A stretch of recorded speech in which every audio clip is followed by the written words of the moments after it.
किसी शहर के रेलवे स्टेशन पर एक भिखारी रहता था। रोज वो ट्रेनों में भीख मांगकर अपना पेट भरता था। एक दिन उसकी नजर एक सूट बूट पहने लंबे आदमी पर पड़ी। उसने सोचा इससे जरूर अच्छे पैसे मिलेंगे। वह उसके पास गया और बोला, साहब कुछ दे दीजिए। लंबा आदमी मुस्कुराया और बोला, तुम हमेशा मांगते ही रहते हो, कभी किसी को कुछ देते भी हो? भिखारी शर्मा गया, साहब मैं तो भिखारी हूँ, देने के लिए मेरे पास क्या है? आदमी बोला, जब तुम किसी को कुछ दे ही नहीं सकते तो तुम्हें मांगने का भी अधिकार नहीं।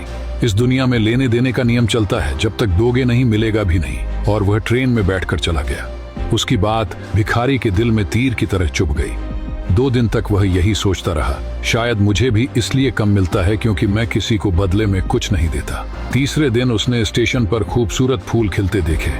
उसके मन में चमक आई, क्यों न देने वालों को बदले में फूल दूं। उसने कुछ फूल तोड़े और भीख मांगने चला गया। अब जब भी कोई उसे पैसे देता वो बदले में मुस्कुराकर एक फूल दे देता। लोग खुश होते और उसे पहले से ज्यादा पैसे देने लगे। भिखारी समझ गया, देने में ही पाने का रहस्य है। एक दिन वही लंबा आदमी फिर स्टेशन पर दिखा। भिखारी दौड़कर गया, साहब आज मेरे पास आपको देने के लिए फूल है, आप मुझे पैसे दीजिए, बदले में मैं आपको फूल दूंगा। आदमी मुस्कुराया, वाह अब तुम भी एक व्यापारी बन गए। भिखारी की सोच बदल चुकी थी। अगले दिन से वह स्टेशन पर नहीं दिखा। 6 महीने बाद वही स्टेशन 2 सूट बूट पहने व्यक्ति आपस में मिले। एक बोला, कहो पहचाना? दूसरा बोला, नहीं। पहला मुस्कुराया, हम 2 बार इसी ट्रेन में मिल चुके हैं, मैं वही भिखारी हूँ। दूसरा व्यक्ति हैरान, ओह तुम वही, लेकिन अब तुम कहाँ जा रहे हो? वह गर्व से बोला, फूलों का बड़ा व्यापारी बन गया हूँ।